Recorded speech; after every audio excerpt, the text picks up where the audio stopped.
je reste convaincu que on peut avoir le meilleur emploi, bien rémunéré avec beaucoup d'avantages, ça ne reste qu'un emploi. Une source de revenus, c'est un danger.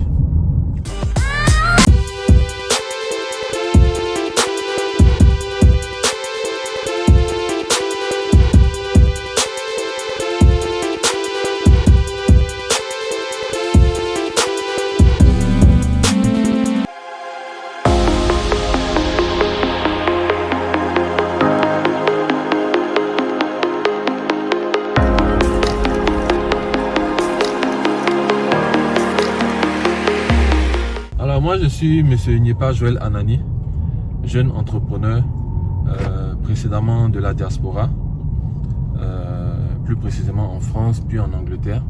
Et depuis environ une dizaine d'années, j'investis en Côte d'Ivoire.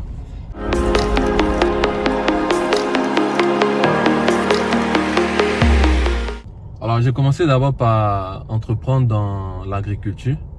Parce que dès mon retour au pays, j'ai voulu commencer par un secteur qui marche à tous les coups, sinon on va dire essentiel, qui est celui de l'alimentation.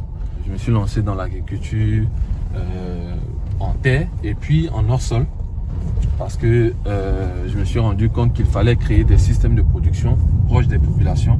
Donc forcément, ça passe par l'agriculture urbaine. Voilà, nous avons visité un peu l'agriculture hors-sol. Nous avons visité l'agriculture biologique à travers plusieurs spéculations. Et puis par la suite, nous nous sommes lancés dans la formation, mais toujours dans le domaine agricole. Et quelques temps après, en retournant à Paris, je me suis rendu compte qu'il y avait un besoin des membres de la diaspora à investir dans le foncier. Donc, pour parler concrètement de l'achat de terrain, l'achat de terre pour projet immobilier futur. Donc, j'ai lancé une structure immobilière qui s'appelle Sarange Group, basé en France, plus précisément à Versailles. Donc après ça, je me suis lancé dans la formation, le coaching et l'accompagnement à travers la plateforme Astuces du pays. Et j'aime bien le dire pour montrer vraiment qu'un entrepreneur essaie de faire tout ce qu'il peut pour être créatif et pour ne pas perdre de temps. La chaîne YouTube, je l'ai lancée parce que je m'ennuyais à Paris, avril 2020. Pour tous ceux qui ont connu cette période, savent que c'était le confinement à Paris. Donc j'ai décidé de lancer la chaîne YouTube qui s'appelle Astuces du pays, où je parle de business, d'entrepreneuriat, où je donne des idées, des astuces, des bonnes adresses, de tout ce qui peut marcher en Afrique en termes d'investissement. Voilà, donc agriculture, immobilier, coaching, formation à travers Astuces du pays. Ensuite, je me suis lancé dans le transport avec Sen Elohim Transport, avec des véhicules en nom propre, et puis finalement donner la possibilité à des personnes de pouvoir se lancer également dans l'activité en clé en main. Et puis la mode avec Afro Élégance, le fast food, bien sûr, pour ceux qui me suivent savent que le fast food c'est un projet qui n'a pas fonctionné, mais nous sommes en train de nous réorganiser pour pouvoir reprendre. Et puis finalement le petit bébé Sunshine Group, qui est une structure de production audiovisuelle et d'événementiel, de production, et puis on continue de développer avec la production d'artistes, etc. Donc c'est dans tous ces domaines d'activité là que je diversifie, on va le dire comme ça, pour justement permettre à ce que chaque fois qu'il y aura une crise dans un domaine, dans une activité, je puisse me relever avec une autre. Et c'est pour ça que c'est important de pouvoir diversifier ces activités.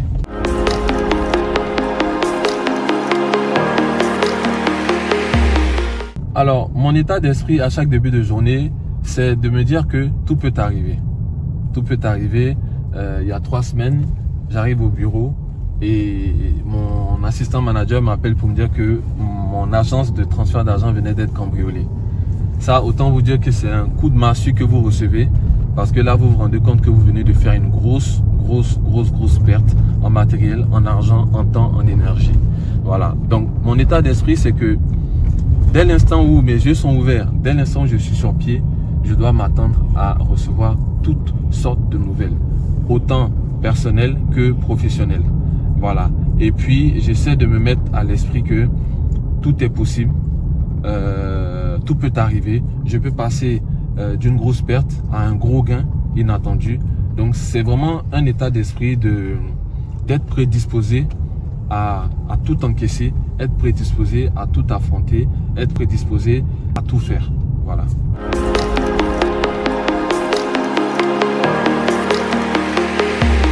Le retour au pays, il faut dire d'abord que c'est pour une raison, on va dire, égocentrique, personnelle. C'était que j'avais vraiment besoin d'avoir une certaine indépendance financière pour moi-même. Parce que je reste convaincu que on peut avoir le meilleur emploi, bien rémunéré avec beaucoup d'avantages, ça ne reste qu'un emploi. Un emploi peut prendre fin à n'importe quel moment. Il faut avoir la capacité d'avoir des sources de revenus pour pouvoir ne serait-ce que permettre de continuer à subvenir à ses besoins et surtout soutenir son style de vie. Une source de revenus, c'est un danger.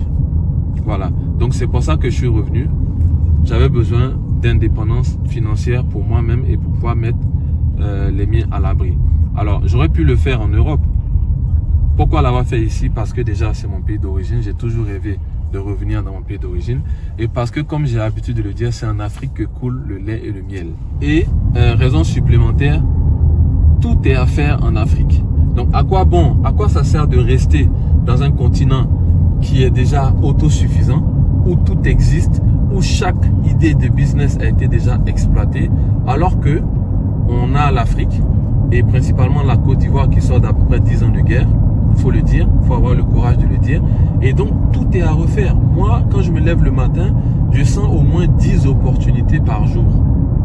Déjà parce que je cherche les opportunités et parce que je reste sensible aux opportunités.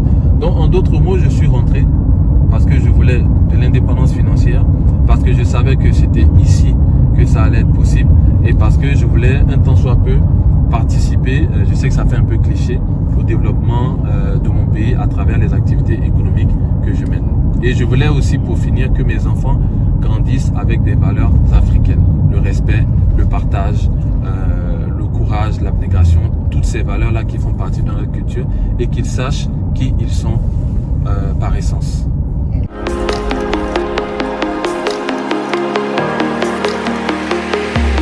Alors le retour le retour est toujours difficile parce que même 10 ans après, 2 ans après, parce que j'investis ici depuis 10 ans mais je ne suis retourné définitivement que depuis 2 ans, le retour est toujours difficile parce qu'il y a toujours le clash culturel.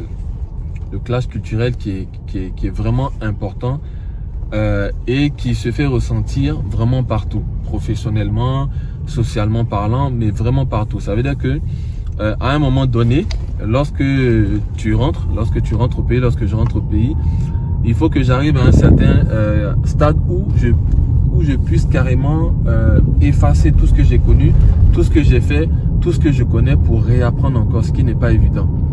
Donc on essaie tant bien que mal de faire clasher les deux cultures de sorte à ce que le meilleur des deux puisse en ressortir.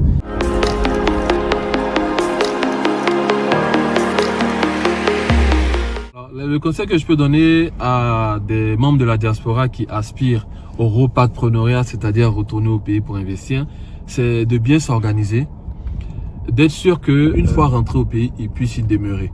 Parce qu'il y a beaucoup de membres de la diaspora, malheureusement, qui viennent et puis après quelques années, qui doivent partir parce qu'ils n'ont pas su s'organiser, parce qu'ils ont perdu leur argent, parce qu'ils ont échoué dans leurs investissements. C'est dommage à dire parce que quand tu déménages toute la famille, il faut encore expliquer à tout le monde qu'on repart. C'est vraiment triste. Donc, c'est de bien s'organiser là-bas. Le retour au pays n'est pas une fatalité. Moi, j'ai préparé mon retour sur 10 ans. J'aime le dire parce que j'ai fait plusieurs allers-retours. Je me suis assuré d'avoir suffisamment d'investissements sur place, de revenus sur place avant de faire le grand saut. Et je n'ai pas hésité à venir seul, préparer le terrain avant de déplacer toute la famille. Donc, c'est de bien s'organiser sur place, d'avoir un plan de retour au pays bien établi. C'est-à-dire, est-ce que quand on rentre, est-ce que c'est pour rechercher de l'emploi? C'est pour rechercher du travail? Est-ce que c'est pour entreprendre? Est-ce qu'on va essayer de retrouver le même niveau de vie qu'en Occident? Moi, j'ai dû baisser mon niveau de vie pendant un certain temps avant de pouvoir me faire plaisir, on va dire. Donc, c'est vraiment d'inscrire tout ça dans un plan logique, de sorte à ne pas penser à un retour, à un retour en France pour revenir encore. Donc, bien s'organiser, bien planifier les choses. Il faut que ça soit un projet de toute la famille. Ça, c'est encore une autre astuce. Il faut pas que ça soit le projet de papa ou le projet de papa et maman et que les enfants n'adhèrent pas. Aujourd'hui, madame est convaincue, les enfants sont convaincus, personne ne veut retourner en France parce que tout le monde est mis à un certain niveau de vie qui lui convienne. Et parce que le retour au pays était une décision familiale. Donc, il y a plein d'astuces comme ça que je peux développer. Bien sûr, si vous avez des questions, posez-les-moi en barre de description, j'y répondrai. En barre de commentaires, j'y répondrai.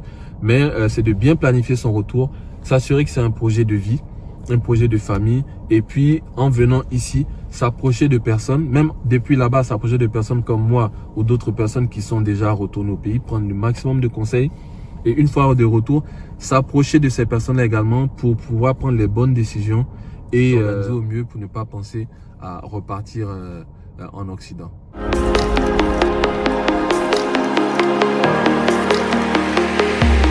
Le mot pour les jeunes, je l'ai déjà dit dans plusieurs vidéos, c'est s'éloigner du divertissement et puis prendre les bons modèles. Les bons modèles parmi les influenceurs, les bons modèles parmi les entrepreneurs et puis se laisser guider par ces personnes-là pourvu qu'elles soient bienveillantes. Une personne bienveillante pense bien pour elle, mais a également un projet de vie pour la personne qui la suit.